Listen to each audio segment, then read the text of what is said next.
जंगल में अगर जिंदा रहना है या फिर अपनी बादशाहत कायम रखनी है तो मजबूत इरादों के साथ साथ अपने दुश्मनों को मार गिराने वाले अटैकिंग स्किल्स का होना भी उतना ही जरूरी होता है, जिससे आपका दुश्मन एक ही झटके में बेहोश गिर जाए। जंगल में कोई किसी का सगा नहीं होता, सब एक दूसरे के खून के प्यासे होते हैं। और हो भी क्यों ना, जाहिर है कि घोड़ा अगर घास से दोस्ती करेगा तो खाएगा क्या। ये कहावत एनिमल किंगडम पर बिल्कुल सटीक बैठती है, क्योंकि अगर जंगल के इन जानवरों ने एक दूसरे से दोस्ती कर ली या फिर तरस खाकर ज्यादा रहम दिखाया तो फिर इस बात को लेकर कोई दो राय नहीं है कि इन्हें भूखे पेट ही सोना पड़ेगा। इसी चक्कर में जंगल के सारे जानवर एक दूसरे के जानी दुश्मन बन जाते हैं। आमतौर पर आपने जानवरों को तो आपस में लड़ते झगड़ते हुए बहुत देखा होगा, लेकिन जनाब पक्षी भी इस मामले में कम नहीं होते।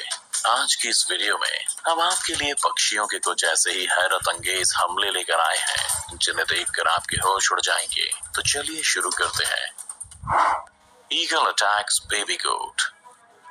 आसमान में उड़ते हुए ईगल किसी बादशाह से कम नहीं लगते। एनिमल किंगडम में इनका जितना रौब आसमान में होता है उतना ही जमीन पर भी है। ये कब पलक झपकते अपने शिकार को ले उड़े कुछ पता नहीं होता। फिर चाहे दुश्मन कितनी ही दूर क्यों ना हो, ईगल उस पर बहुत आसानी से हमला कर सकता है। जैसा कि आप इस वीडियो में देख सकते हैं कि पहाड़ों पर माउंटेन गोट अपने परिवार के सदस्यों के साथ खेल रहे थे। वे इस बात से बेखबर थे कि कुछ ही सेकंड्स बाद उनमें से किसी एक सदस्य की जान जाने वाली है। हंसते खेलते माउंटेन गोट्स को मौत के घाट उतारने के लिए ईगल आसमान को चीरता हुआ अपने मजबूत पंजों की सहायता से उनमें से एक गोट के बच्चे को उठाने की पूरी कोशिश करता है। हालांकि शुरुआत में उस बच्चे ने अपनी जान बचाने की पूरी कोशिश की, लेकिन इस शैतान ईगल के चंगुल से बचना कोई बच्चों का खेल नहीं है। फिर क्या, ईगल उस मेमने को अपने पंजों में उठाकर हवा में पैराशूट की तरह उड़ता हुआ काफी दूर चला जाता है। अब इसके बाद ईगल ने उसका क्या हश्र किया होगा ये आप भी जान चुके होंगे। Secretary bird attacks baby rabbit. दक्षिण अफ्रीका के जंगलों में पाया जाने वाला ये पक्षी दिखने में काफी खूबसूरत लगता है। इसकी लंबी लंबी टांगे इसे बाकी पक्षियों से काफी अलग बनाती है। ये अपने दुश्मनों को जंग के मैदान में पूरी तरह धराशायी कर देता है। इसकी इसी एबिलिटी की वजह से इसे किलर क्वीन के नाम से जाना जाता है। जैसा कि आप वीडियो में देख सकते हैं कि ये दोनों सेक्रेटरी बर्ड्स पहले तो इस खरगोश के बच्चे को फुटबॉल की तरह किक में है, और जब किक से भी इनका मन नहीं भरता तो ये दोनों अपनी लंबी टांगों का फायदा उठाते हुए उस बेचारे खरगोश के बच्चे को तब तक कुचलते रहते हैं जब तक वो अपनी जान से हाथ नहीं धो बैठता।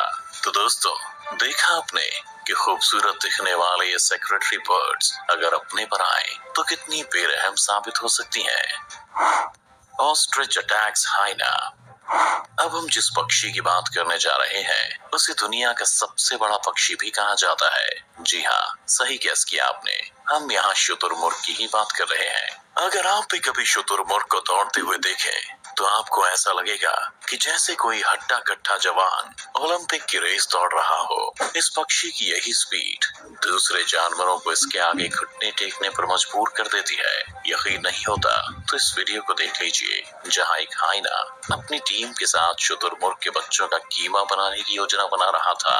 वो इसी ताक में टकटकी लगाए बैठा था कि कब इन बच्चों को अपनी दावत का हिस्सा बनाया जा सके। वो बड़ी ही चालाकी से शुतुरमुर्ग के बच्चे की तरफ अपने कदम बढ़ाने लगता है, मगर जैसे ही बड़े शुतुरमुर्ग की नजर हाइना पर पड़ती है वो तुरंत ही अपने बच्चों के आगे ढाल बनकर खड़े हो जाते हैं। और जैसे ही हाइना थोड़ा और नजदीक आता है, मादा शुतुरमुर्ग उस पर हमला कर देती है। उसका हमला इतना खतरनाक होता है कि वहां मौजूद बाकी हाइना, क्योंकि उन्हें पता था कि अगर वो शुतुरमुर्ग के जरा भी नजदीक गए तो उन्हें अपनी जान से हाथ धोना पड़ सकता है। सच ही कहते हैं कि अगर बात बच्चे की जान पर आए तो माँ से बड़ा कोई योद्धा नहीं होता।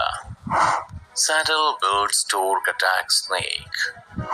अपनी रंग बिरंगी लंबी चोंच और बड़ी बड़ी टांगों के कारण इस पक्षी का लुक दिखने में काफी आकर्षक होता है, लेकिन आप इसके आकर्षक लुक से धोखा बिल्कुल मत खाइएगा, क्योंकि ये पक्षी कितना खतरनाक हो सकता है आप इस क्लिप में ही देख लीजिए, जहां ये काफी देर से पानी में अपनी चोंच की मदद से शिकार की तलाश कर रहा है।